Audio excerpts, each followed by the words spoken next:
The final Valador warship veered off in a calculated arc, hull scorched but intact, thrusters burning a faint blue as it slipped into the shroud of a nearby moon. No distress signal, no surrender beacon, just precision, dispassionate, silent withdrawal. One by one, the others followed, weaving through the debris fields like predators changing terrain. No erratic movements, no desperation. Their retreat wasn't defeat. It was repositioning. High above Malairam's lower atmosphere, the battle ended not with a crescendo of fire, but with a vacuum of tension, broken only by the rise of synthetic music swelling through city towers. Victory anthems began transmitting across the capital, and then the sky erupted. A Kravex dread cruiser burst from the upper stratosphere in a sweeping arc, massive engines leaving a rolling thunder across the city. Its hull gleamed with heat vents and bronze ceremonial panels shaped like the blade of a fallen god. On its underside, 3 words in old Kravex script lit up: "Glory through judgment." Behind it, 4 smaller destroyers from the Udari conclave rose in perfect formation, hulls scarred in geometric patterns, ritualistic and intentional. Their design resembled serrated obsidian, angular and sharp, each equipped with pylons for long-range lance fire. Trailing behind were the Varun tactical bombers, each ship shaped like a flattened arrowhead, matte black and silent. They made no sound as they passed, only a low thrum reverberating through buildings tall enough to feel the tremors. As the procession cut across Malairam's skyline, the capital ignited in artificial rapture. Victory Plaza overflowed. From balconies carved into the shell-like architecture of the upper tiers to street-level squares humming with crowd energy, citizens of every council world cheered. Bioluminescent petals fluttered through the air, engineered to glow in violet and silver, the council's colors of triumph. Vendors sold glowing drinks. Performers spun in slow motion inside repulsion fields. Children waved holographic banners of each species in the alliance. General Varndekul stepped onto the stage. He stood nearly 3 meters tall, a Taravian male of elder lineage, scales polished and fitted with thin inlays of emerald. His mantle bore the seal of unity, 12 star clusters bound by 3 intersecting circles, and his staff pulsed with static as he tapped it against the stage. "Let this moment stand eternal," he called out, his voice deep, amplified not by machines, but by a biological amplifier grafted beneath his throat sac. "The Valador have fallen, their fleets broken, their plan undone by the indomitable unity of the Galactic Council." The crowd exploded in cheers. From the sky, news drones dropped micro-confetti designed to vaporize before landing, forming glittering symbols mid-air. Other dignitaries followed, each stepping forward to offer carefully crafted declarations. Grand Strategist Halrun of the Udari blinked his tri-lensed eyes and gestured in solemn rhythm as his voice translated through his assistant. "Strategy is more than war, it is endurance. We endured, and so we prevailed." Varun Chancellor Greltis, whose elongated body was wrapped in translucent membranes that pulsed with shifting color, simply bowed its narrow head and transmitted a low-frequency hum that made nearby humans visibly uncomfortable. The translation: "We remain." As the final words rang out, the sky dimmed artificially, and a digital mosaic appeared above the square. A scene depicting the Council's triumph: Valador ships in flames, Council banners planted on distant soil, alien soldiers marching in unison. And yet, aboard the orbital platform, beyond the glow of celebration, one man stood in complete silence. John Drago. His presence was unremarkable at first glance. No polished medals, no entourage. Just a simple black uniform with standard shoulder panels, no decorative cuffs, collar unbuttoned at the top. He stood alone behind a panoramic viewport, a tactical display held loosely in one hand. The room behind him was empty save for 2 flickering overhead lights and the quiet hum of automated diagnostics. No fanfare reached him. No speeches echoed here. His fingers tapped twice on the display, scrolling past public frequencies and standard sensor logs. Then deeper, into encrypted feeds only a handful of human operatives knew existed. He paused, narrowed his eyes. Tiny blips. At first glance, nothing, just background noise, sensor dust. But he adjusted the resolution, filtered the interference, and time-stretched the signal. 3 pulses. Rapid. Out of alignment with Council Fleet logs. Fold space distortion. Not local. He tapped again, opening a private channel buried under a coded relay. "Drago," he said, voice low. The reply came in 5 seconds. "Major Lin," answered a calm voice on the other end. "Already watching it. It's not static. It's structured." "How many points?" 3. Non-uniform spacing. Intervals increasing, not stable. Origin consistent with deep field re-entry. Cerberus protocol holds. Drago didn't move for a full beat. Then, confirm the spike locations. Triple-check the alignment. "We already did, sir. All signs match projection. They're not gone." Below him, fireworks erupted again. Gold and white spirals now, simulating the detonation of a Valador command ship.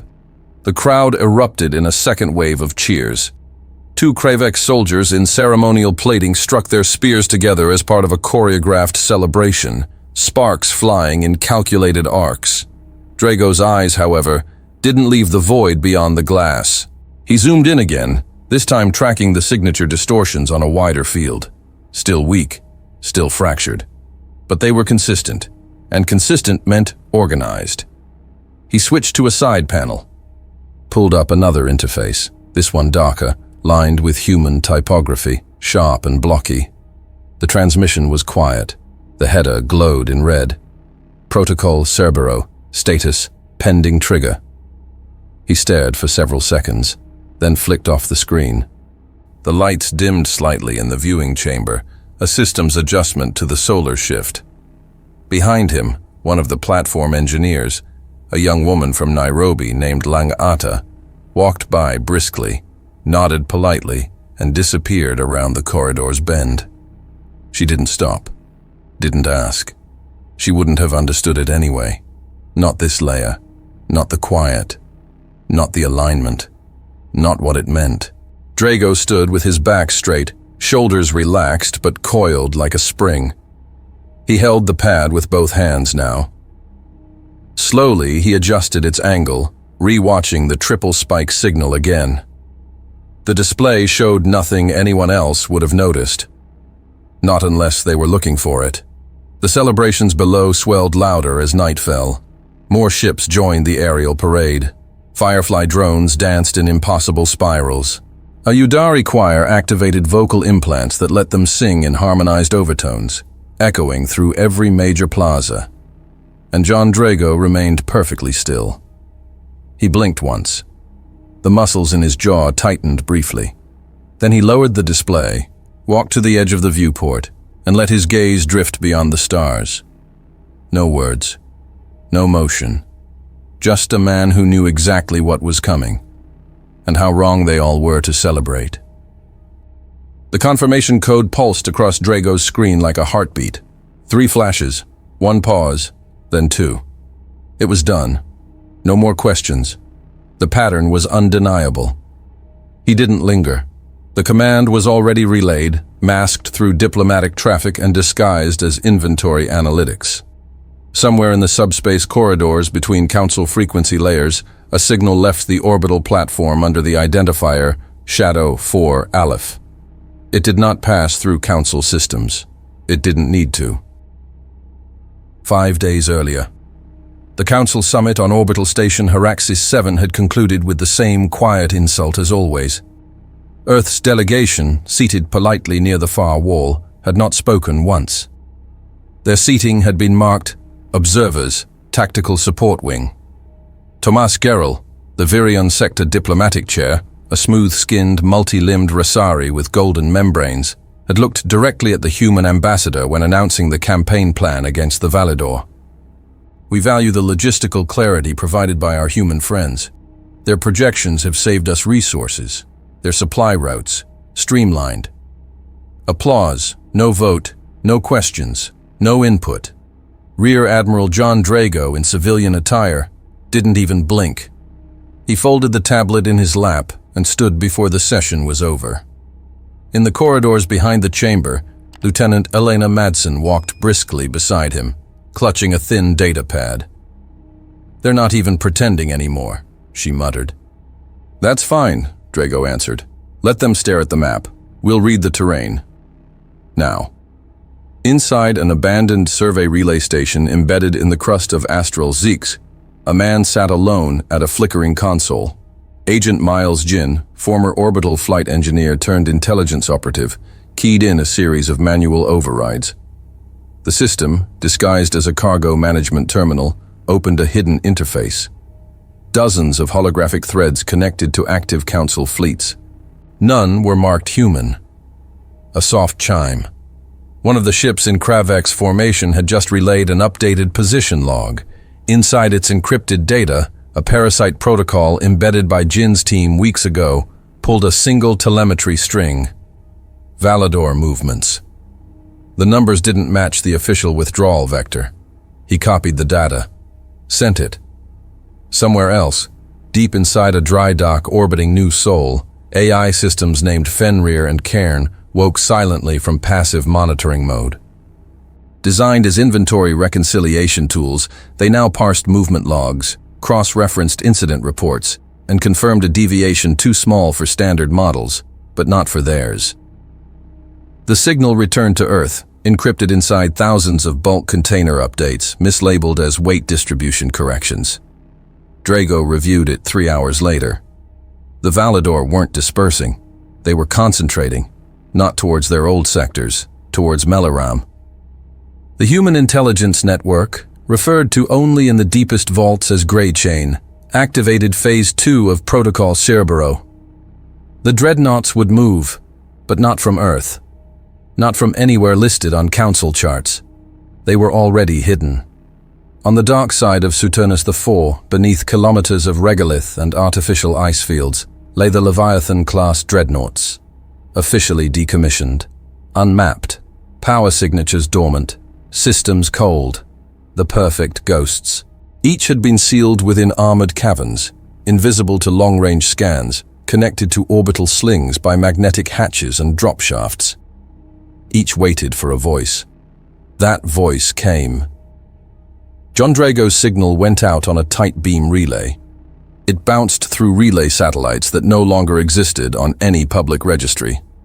One by one, they awakened. Captain Kazuo Ishikawa, former commander of the 4th Pacific Fleet, opened his eyes inside the JDS Kurogane. The hull groaned as the ship cycled from stasis. Ishikawa didn't speak. He simply stood, ran a hand across the exposed gears of the analog helm, and keyed in his orders manually.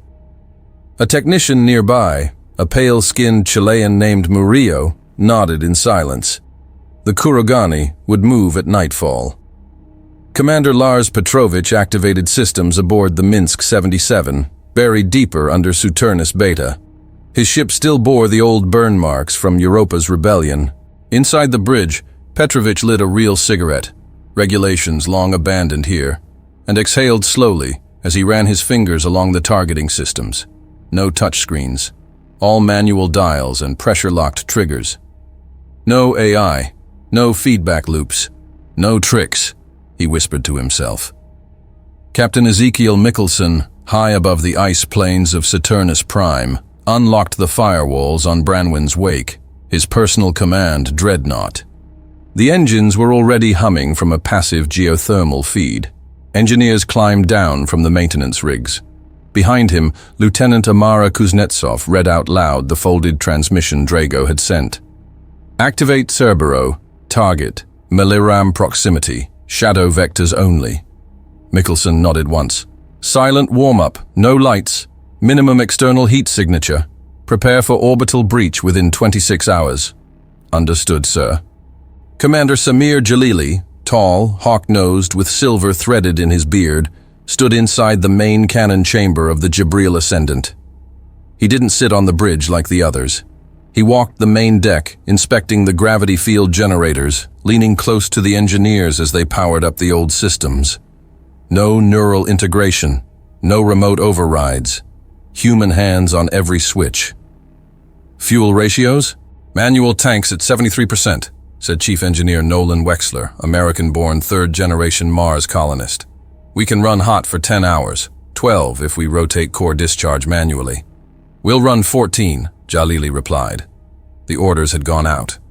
Each captain responded independently. No fleet formation, no broadcast signals, no AI relays, just men, ships, and silence. In a secure human facility within the Titan research hub, Admiral Drago entered a sealed command node and keyed in the final override. "Confirm," he said. A cold voice on the screen, encoded and stripped of identifiers, responded, "Protocol Cerberus is now active. Saturnus, command acknowledged. Movement authorized." Drago looked over a wide tactical holomap of Meliram and its surrounding systems. The Council believed they'd won. They saw themselves as post-conflict. But he'd seen the math, the positioning, the behavior. Valador didn't flee. They encircled. They waited for overconfidence. And now, they would strike. But this time, humanity would not wait for the Council to ask, or allow, or even notice. The dreadnoughts had begun to move. And no one, not Kravex, not Udari, not even the omnipresent data silos of the Varun, had the slightest clue. The ice over Saturnus 3 cracked with a muffled groan, a sound lost in vacuum but captured clearly by the internal sensors of the Jibril Ascendant. Beneath kilometers of frozen rock, the dreadnought stirred. Not all at once, just enough to stretch its power conduits, warm its outdated turbines, and breathe again. Inside the lower gun deck, Chief Technician Wexler adjusted the magnetic calibrators on the forward mass driver. His gloves were layered in ceramic mesh, and sweat gathered under his collar despite the frigid air. Beside him, two other techs cranked the charge regulators by hand. Each dial clicked into place like clockwork. There were no automated alignments here, no digital redundancies, only steel, torque, and bone-deep memory. "Power check," Wexler said, not looking up. The charge coil hummed. Readings appeared on a narrow analog panel bolted to the wall. "Stabilized," replied Corporal Miguel Almasi, another Martian, his voice tight. "Field integrity's holding. Next is the venting sequence." "Skip it. Captain's orders. We'll run dirty if we have to." Up on the bridge, Commander Samir Jalili leaned over the systems matrix, where a series of cables, thicker than a man's arm, were slotted into junctions marked with paint and grease. No interfaces, no AI. He double-checked the new shield configuration written into a physical notebook resting beside him, pages yellowed with time. "Initiate kinetic field reversion," he said. Lieutenant Amara Kuznetsov, stationed at the auxiliary control post, frowned. "If we miscalculate—" "We don't," Jalili said. "Route all excess energy from the stabilizers. No bleed-off." She turned without a word. Her hands moved across a manual relay board, flipping brass switches in rapid succession. A deep vibration echoed through the ship's bones. Below them, the shields began reconfiguring. The dreadnought's outdated fold generators, originally designed for short-range jumps, now repurposed to create a skin of reversed kinetic resistance, making the Jibril Ascendant practically immovable against projected energy strikes. On the other side of Saturnus Alpha, deep in a canyon formed by tectonic engineering, Kazuo Ishikawa sat cross-legged on the floor of his command room aboard the JDS Kurogane. Around him, printed tactical manuals were spread like pages of a forgotten doctrine. He didn't read them. He knew every line. He used a pencil to trace jump points over a three-dimensional paper map, mapping routes not for speed, but for unpredictability. The dreadnoughts wouldn't move in formation. They wouldn't even move logically. That was the point. A jump through an unstable fold corridor wasn't standard naval procedure, but if timed precisely, it would make the Kurogane appear behind the enemy line without any signal trace. "Upload completed," said Chief Operator Murillo. "Coordinates locked for 3 micro-jumps. I've set failovers in case the core doesn't stabilize." Ishikawa didn't answer immediately. He folded the map, tucked it into his coat, and stood up with mechanical calm. "If it doesn't stabilize," he said, We're still making the jump. In the tunnels beneath Saturnus Beta, Minsk 77 loomed like a rusted cathedral, covered in frost and soot. Lars Petrovich paced the reactor chamber while engineers ran diagnostics on the flux coils. The walls vibrated with the low thump of turbine ignition. "Manual injection only," he barked. "If we rely on the igniter code, we might as well wave a white flag." Sergeant Blake Roston, tall, broad, ex-Special Forces, slammed the injector unit closed with a steel bar. "Good to go, Captain. Ready for spin-up in 2. Make it 1. We're not waiting for the stars to align." Above them, Branwen's wake sat lodged within a natural chasm, its surface camouflaged with regolith and deployable plates laced with thermally neutral compounds. Ezekiel Mikkelsen walked the spine of the ship alone, inspecting each anchor clamp personally. Inside, his command crew prepped the main cannon, the Toro 9 gravitic pulse launcher, an experimental weapon disavowed by the Council due to operational instability. It now sat humming with life, fins opening slowly like petals made of iron. "Targeting aligned?" Mikkelsen asked as he entered the forward station. "Yes, sir. Power cells stable. We've got a 3-second discharge window at full compression." "Then prep for displacement launch." Aye. At the same moment, in a secured orbital channel linking the 4 dreadnoughts, John Drago's signal came through. No preamble, no formal codes. Just a live connection, encrypted at the hardware level. All 4 captains stood as holograms flickered into view on their respective command bridges. The room on Drago's end was dark, only the flicker of a slow-turning tactical globe spinning behind him. "You all know the directive," he said. His voice was flat, surgical. No ceremony. "Direct intervention. Contingency remains in effect. Nothing leaks." Kazuo Ishikawa simply nodded once. Lars Petrovich lit another cigarette, eyes narrowed. Mikkelsen answered with a raised hand and a closed fist. Silent agreement. Jalili tilted his head. "Understood, Admiral. Confirm timing." Drago's eyes narrowed as he read something just beyond the screen. "Hold position for now. When the moment comes, it'll be obvious." The feed ended. Silence returned to the caverns of Saturnus. Above the dreadnoughts, the skies remained undisturbed. Council patrols passed overhead with no signs of interference. From space, there was nothing to see. No heat signature, no anomalous data. But below, deep beneath layers of engineered silence, death machines were waking.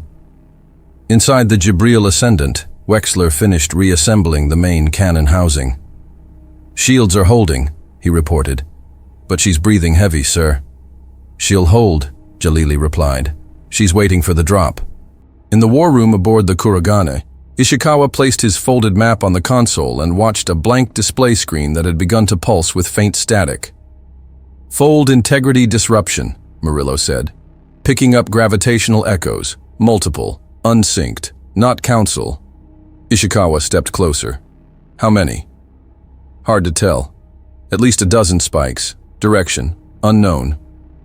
In Branwen's wake, Mikkelsen stood in front of his navigation officer. "Status: We've got the first shadow wave. Fold break readings incoming. They're tearing into local space." He didn't ask for confirmation.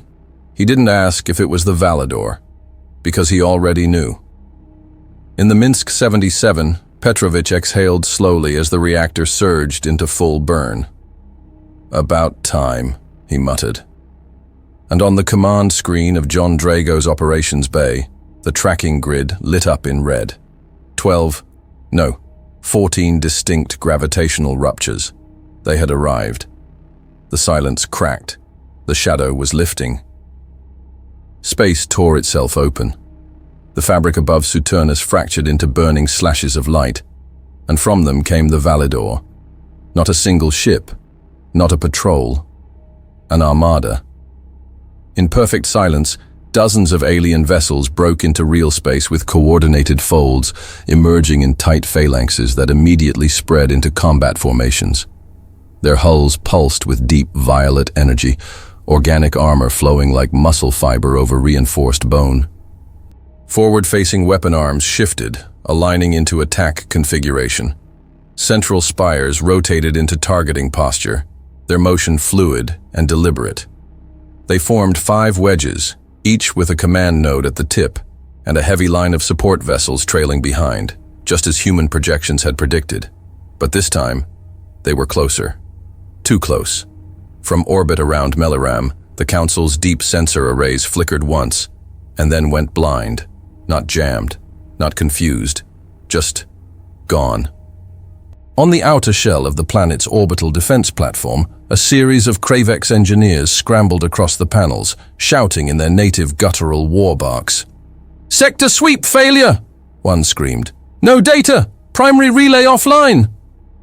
Inside the Udari Coordination Center, strategist Elvan Makreth, eyes split vertically and horizontally, each blinking asynchronously, pressed his 4 fingers against a failing holomap.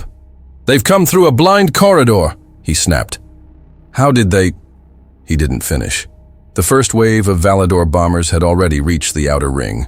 The satellites died instantly, not from explosions, those came later, but from direct interface corruption. Every orbital communication array, from weather relays to civilian broadcast towers, flickered with a wave of data decay and collapsed. One of the Council's Varun operators, a gangly, translucent-skinned technician with spiraling ocular nerves, whispered, "They're severing the capital." Then came the fire. The Valador bombardment started with high-density kinetic strikes, giant shards of hyper-accelerated metal, thrown like spears. They ripped through the outer shells of satellite bunkers, detonated in silence, and left trails of glowing slag in orbit. No broadcasts, no warnings, just silence and death. Meliram's communication grid fragmented into nothing. And in the stillness of that breach, aboard a ship cloaked beyond the planetary horizon, John Drago stood before a tactical array that displayed all of it, without filters, without delay. He didn't react to the alerts. He didn't even blink as the system calculated loss metrics on screen. He simply turned to his comms officer, Lieutenant Renner, and said, "Initiate release sequence." The officer hesitated for a split second. Not out of fear, but awe. Then nodded. "Yes, sir."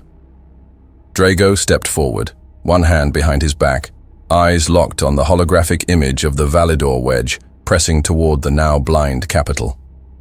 On a parallel channel, his voice echoed into Mickelson's bridge. "Ezekiel, time to breathe." Mickelson, already seated at the central helm of Branwen's wake, leaned forward slightly. "Moons are about to be born, Admiral." Below the ice crust of Saturnus Prime, ancient clamps released with deep metallic groans. In the heart of the dreadnought, warning lights pulsed, not red, not flashing, but in a rhythmic pulse, slow and deliberate. A soundless alarm that only those trained to feel would recognize. Technicians along the engine core chamber began unlocking the kinetic drive mounts.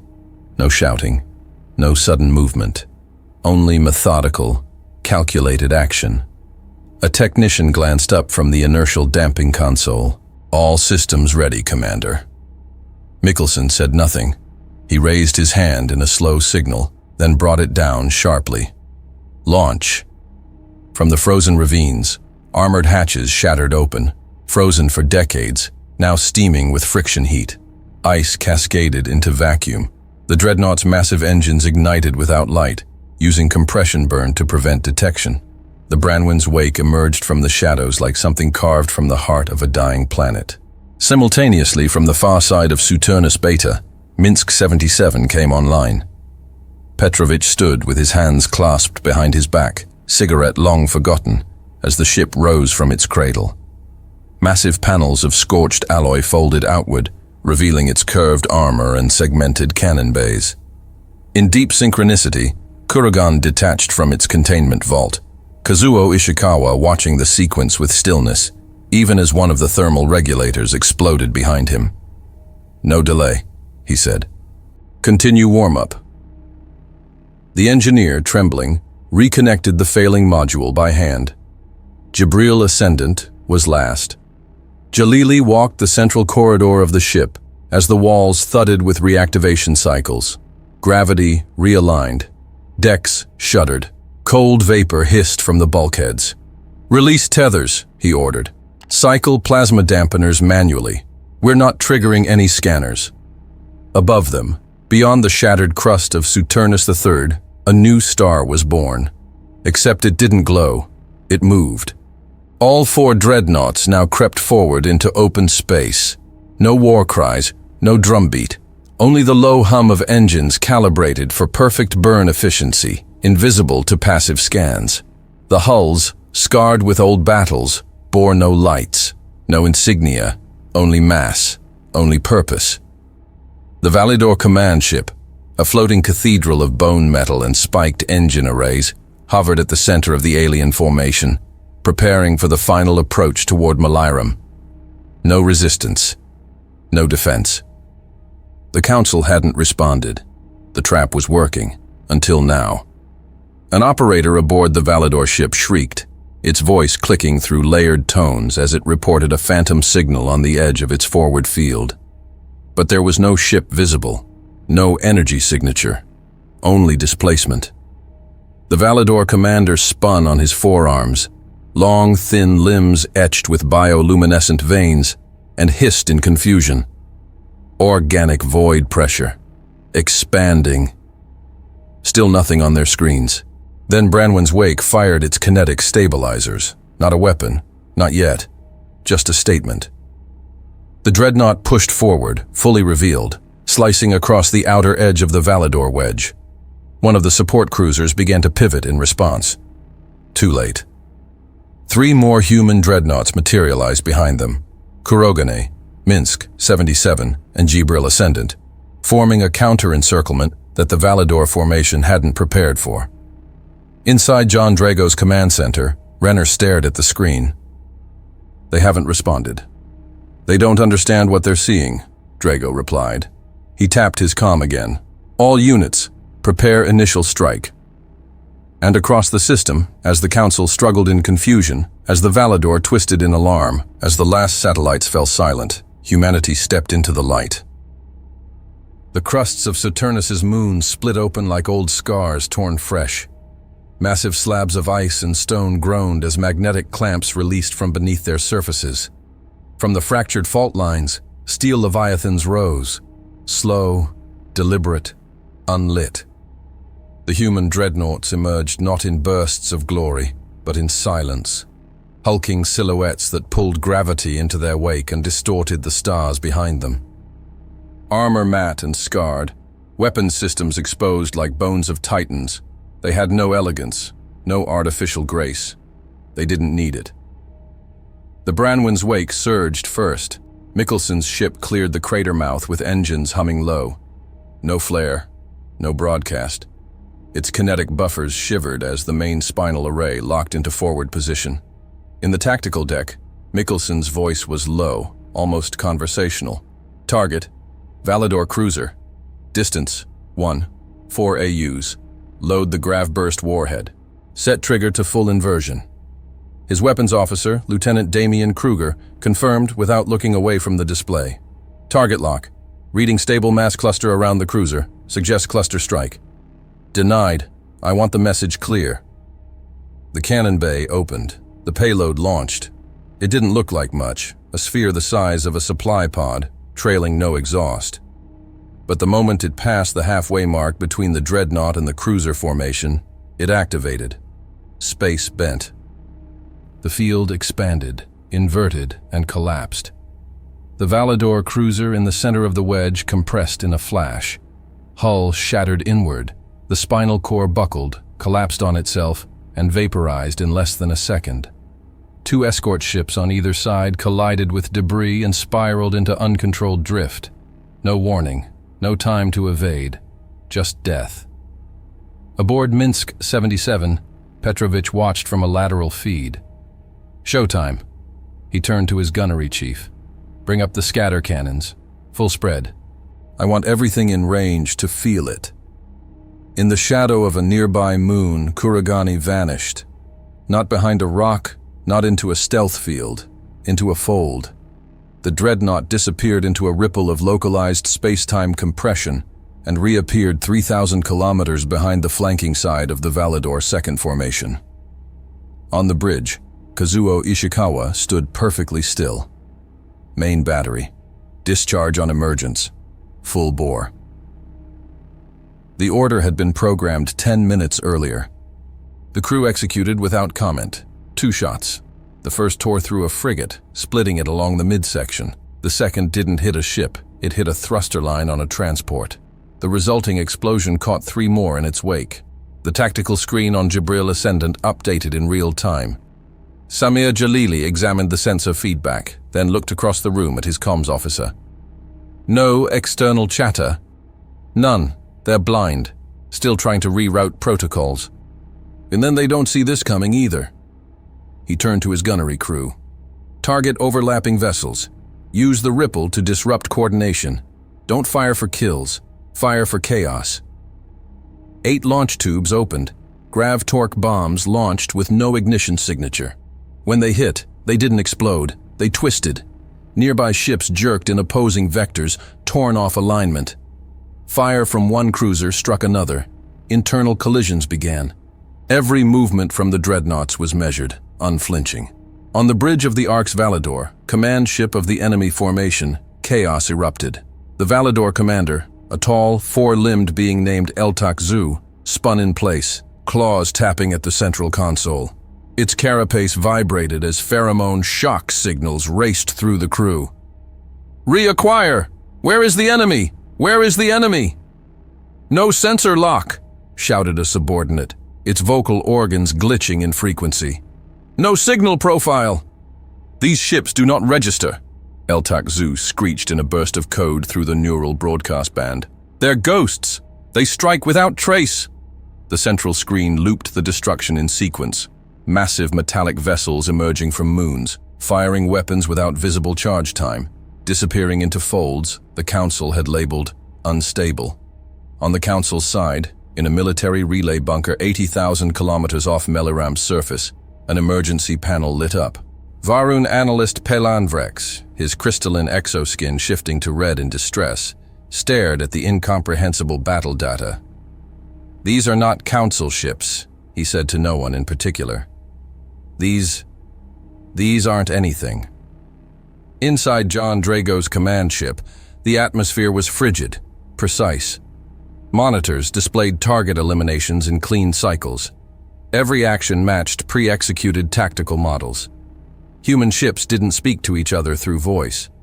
Only flashes of signal code. Commands passed like muscle twitches, silent, internal, automatic. Drago stood in the center, watching the grid. "Status." Renner answered without hesitation. "First wave collapse confirmed. Second wedge breaking formation. Valador comms are unstable. Internal crossfire detected. They're reacting with panic protocols." "Open a wide band," Drago said. Renner hesitated only for the fraction of a breath, then complied. Across the void, every frequency, civilian, military, encrypted, public, crackled to life. Drago leaned forward into the mic. "This is what happens when you underestimate humanity." He cut the feed. Back on the Arx Valador, the comm burst echoed through the bridge. Not through their ears, through their ship. A pulse that bypassed firewalls, shook their assumptions, rattled their control systems. Eltak Zu stared at the playback. That voice, that was human, a technician spat. The commander turned slowly toward the screen. Who gave them this kind of power? No one answered. They were too busy dying. Inside Kurogane, Ishikawa gave a new order. Reload, rotate forward hull plating, advance by 21 degrees, maintain edge pressure. On Branwen's wake, Mikkelsen whispered to Kruger, "Target their escape vectors. Don't chase them. Collapse the corridor." On Minsk 77, Petrovich muttered, "Let the ones in the middle watch. It's always worse when they survive long enough to realize." And on Jibril Ascendant, Jalili stood alone in his observation bay, watching Valador ships collide with their own. A junior officer approached. "Commander, Their flagship is shifting away from the formation. Possible retreat. Jalili shook his head. Too late for that. The dreadnoughts didn't chase. They repositioned, boxed in, applied pressure at fracture points. This wasn't vengeance. It was discipline. Every motion was the conclusion of a plan made in the shadows, by minds never invited to the table, by hands denied the wheel. And now, with each shot fired, with each alien ship shredded or silenced, the message carved itself into the fabric of the void. Humanity was no longer asking for permission. The wreckage hadn't stopped drifting when the Valador initiated their counterstrike. Dozens of their remaining vessels split formation, abandoning coordinated wedge tactics in favor of swarm-style dispersal. Along their spines, data filaments flared to life, bright neural clusters pulsing with aggression. They initiated their interference protocols, unleashing an electromagnetic storm across all standard frequencies. Command link invasions, pulse disruptors, AI-targeted malware. It should have worked. It always worked. But nothing responded. The human dreadnoughts kept moving, untouched, unbroken, deaf to the digital scream. Inside Minsk 77, Lars Petrovich smirked. No AI, no uplinks, just men and machines, he muttered, flicking a toggle that activated the inertial stabilizers. On the tactical grid, a Valador corvette closed in, its hull bristling with a shimmering cluster of anti-armor drones. They launched, homing in on Minsk 77's trajectory. "Brace?" his gunnery chief asked. Petrovich shook his head. "We spin." He grabbed the manual override bar beside the helm and jammed it clockwise. Outside, Minsk 77 rotated violently along its horizontal axis, not evasive, deliberate. The ship's massive bulk turned like a blade being sharpened mid-air. The explosive drones, designed for predictable vector contact, overshot their approach. Half detonated on empty space. The rest scattered into useless spirals. The dreadnought kept turning, and when it completed the arc, it fired. A full volley of magneto-pulse charges slammed into the nearest enemy cruiser, tearing through its lateral plating in a waterfall of white-hot shrapnel. On the other side of the system, Samir Jalili stood motionless aboard the Jibril Ascendant as his crew executed a jump maneuver most would have called suicidal. "Jump window confirmed," Lieutenant Kuznetsov reported. "It's unstable." "Perfect," Jalili replied. "Do it." The Jibril slipped into fold space, through a corridor designated volatile by every council chart. Plasma arcs licked at the hull, and the ship shuddered as real space folded unevenly around it. But Jalili's crew didn't panic. They adjusted magnetic seals manually, shifted weight with internal gyros, and held course. The dreadnought emerged between two Valador ships mid-turn, both angled toward Melarum. Before they could react, Jibril Ascendant fired lateral thrusters and slammed into the side of the first cruiser, pushing it sideways, directly into the path of the second. The two collided. Engines detonated in synchrony. The entire Valador flanking line fractured as the impact rippled through their ranks. Back aboard Kurogan, Ishikawa called out to his fire control officer, "Realign dorsal turrets, ignore the fleeing, prioritize maneuver threats. They'll try to swarm." His officer, Petty Officer Abe Takeda, nodded. Already recalibrating. Ishikawa didn't smile. He didn't blink. He adjusted the targeting grid manually, fine-tuning the range to within 5 meters. An analog scope bolted to the console. He whispered, "Let's show them what instinct looks like." At that moment, 5 Valador interceptors came streaking toward Kuragani's blind side. High speed, low profile, fast enough to break most council lock systems. But not Kuragani. Ishikawa flipped the internal stabilizer, forcing the ship into a reverse lateral drift. The movement tilted the dorsal cannons just enough to align with the interceptor's path. One burst, 5 kills, no computers, no auto-targeting, just timing. Meanwhile, the Council's command station on Melarum was in chaos. Udari strategists shouted over one another, their mouths full of clattering jaw plates, trying to decipher the human battle signatures. Kravex officers demanded live feeds that didn't exist. Varun data filters looped error messages as their systems tried, and failed, to process the Dreadnought's interference patterns. Admiral Kol Vashar, a senior Kravex tactician, whose eyes glowed with a species-specific photoreactive membrane, slammed a fist into the wall. "Who are these humans? What technology is this?" No one answered. They weren't seeing technology. They were seeing something else.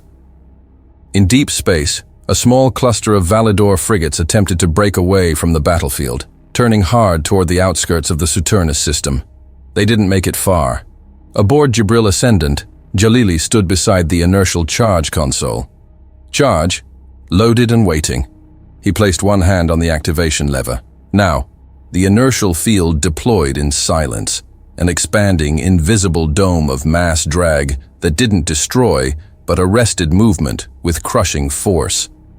The fleeing Validor ships slowed to a crawl.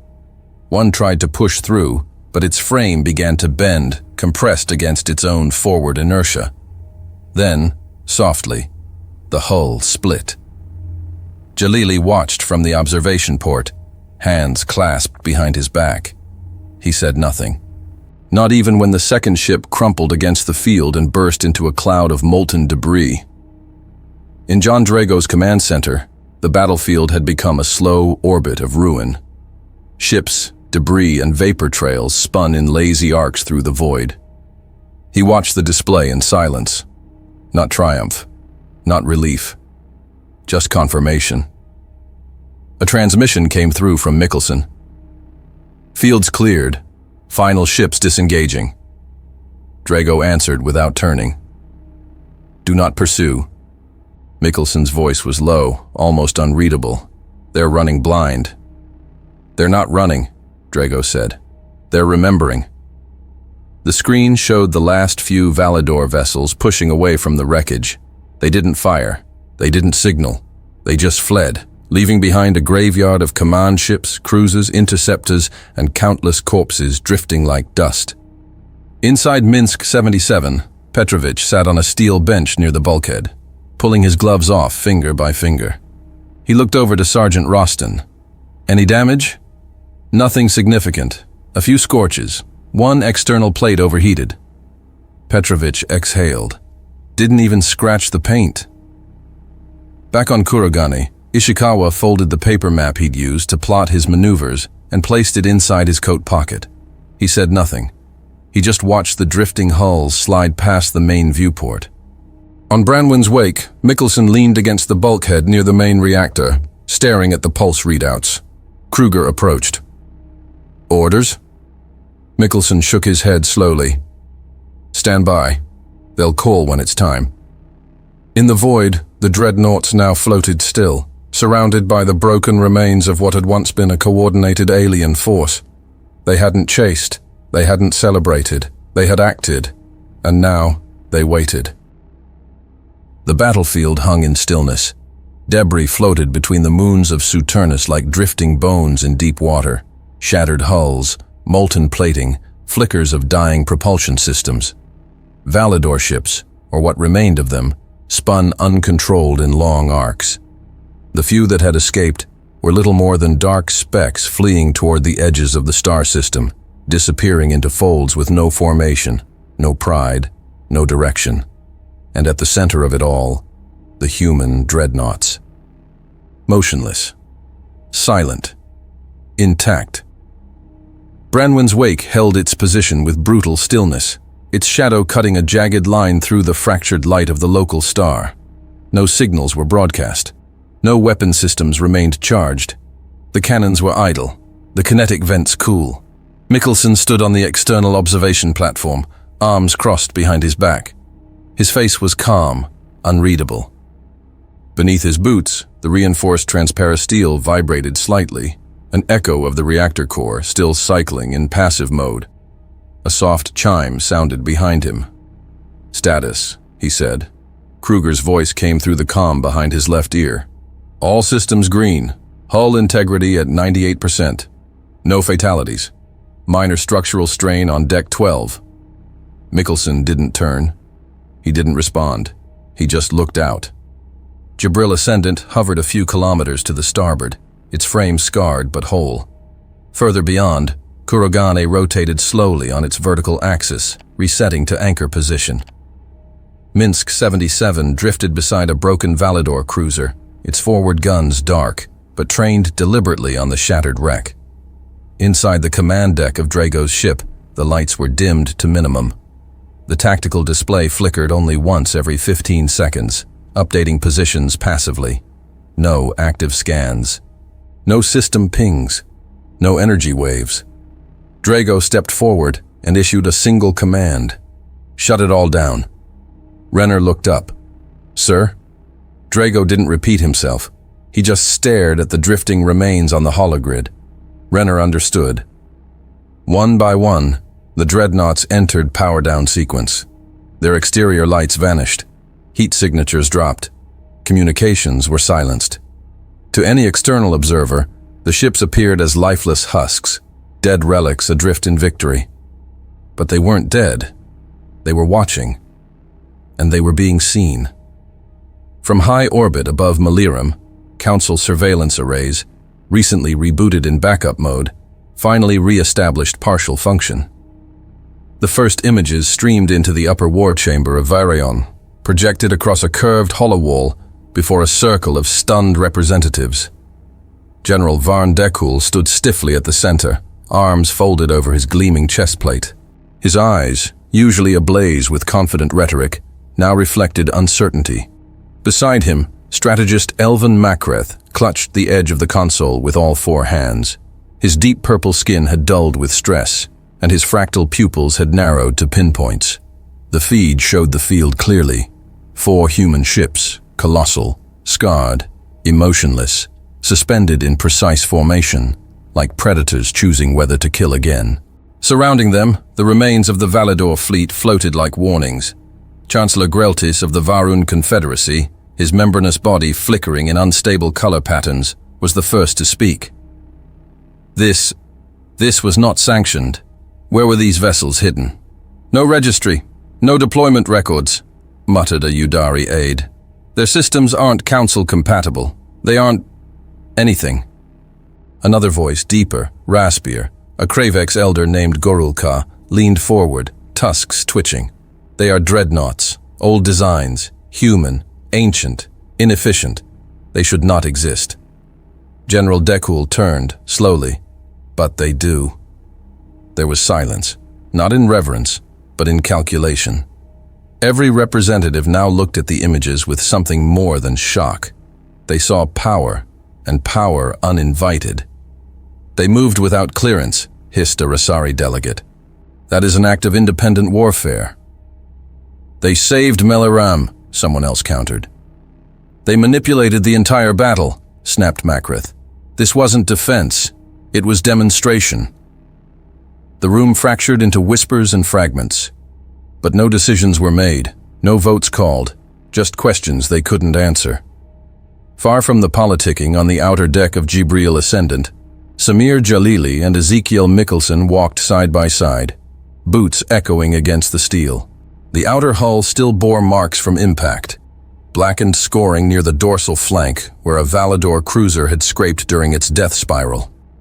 One of the engineers was already at work with a plasma torch, peeling back the warped metal. Mikkelsen stopped beside him. Damage report? Cosmetic, the tech replied. No loss of systems, no structural breach. Jalili looked over the edge of the platform, watching a broken Valador escape pod tumble slowly toward the planet's gravity field.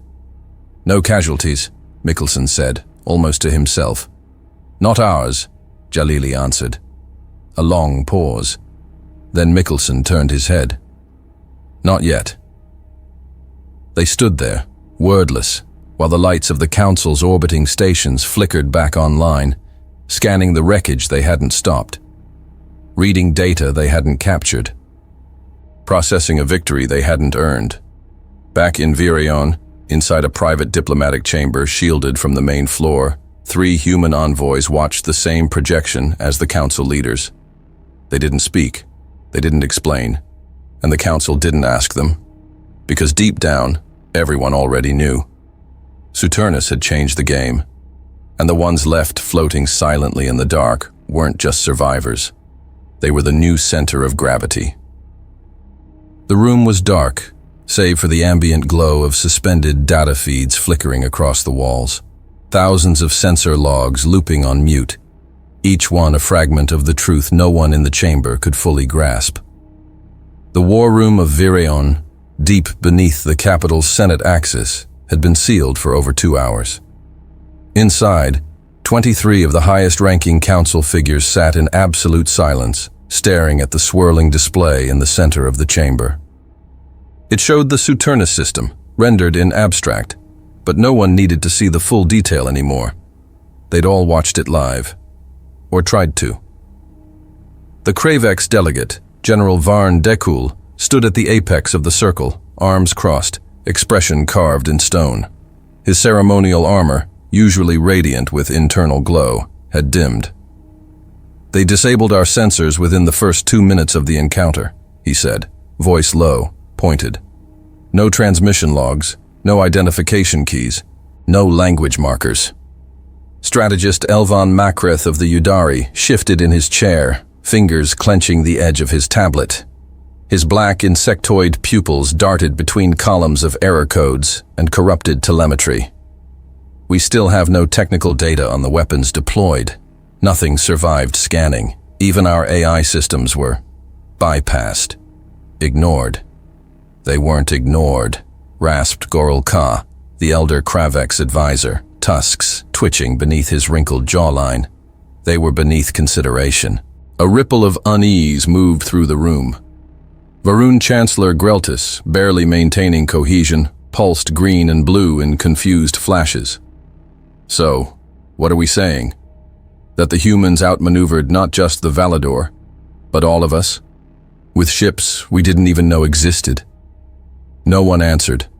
Taravian envoy Jarek Talon finally broke the tension. His voice was smoother than the others, quieter. There were no diplomatic requests, no chain of command. They acted entirely on their own. General Dekul narrowed his eyes and saved Meliram. "Do not forget that." Makreth turned to him sharply and made us look obsolete. Arguments began again, layered, overlapping, sharp with blame. Every faction had its angle. Some claimed it was a false flag operation orchestrated to shift military influence. Others argued the humans had violated council law. Still others whispered that the Valador had never been the real threat, that the entire war had been allowed to play out as a proving ground. And still, no one had a single confirmed detail about the ships that now loomed like specters over the capital. Not a schematic, not a launch order, not even an official name in any database. Only images, only impact.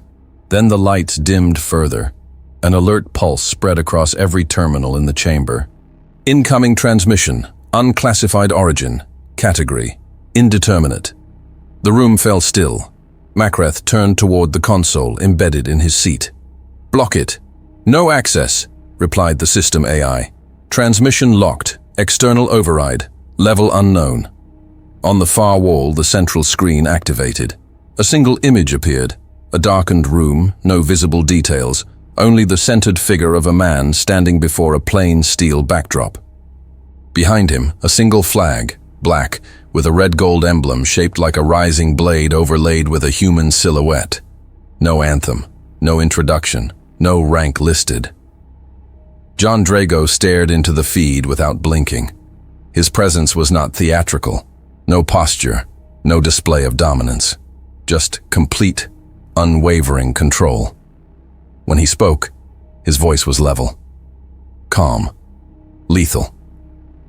"You ignored us." He didn't raise his tone.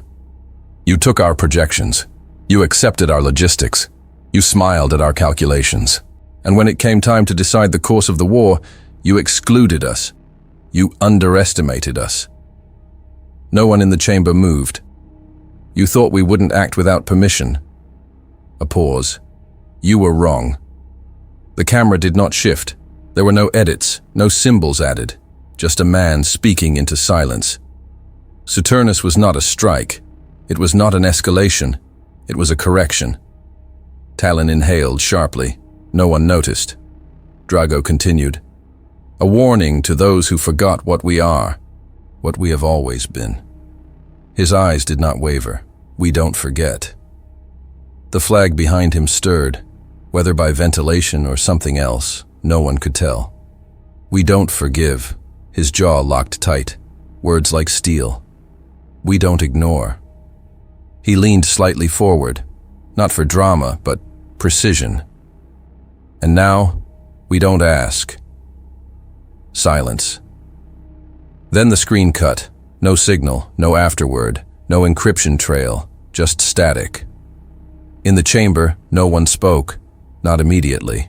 Even Chancellor Greltis, normally compelled to respond out of habit, retracted his limbs and let the silence settle. Makreth finally looked around the circle. Well, he said, they've declared their position. General Dekul nodded once. Not a threat, not a request, a fact. And what, muttered Goral Ka, voice barely above a growl, do we do with facts that make us irrelevant? Nobody answered. Across the galaxy, the image spread. Dozens of outposts, embassies, and planetary stations received fragments of the message.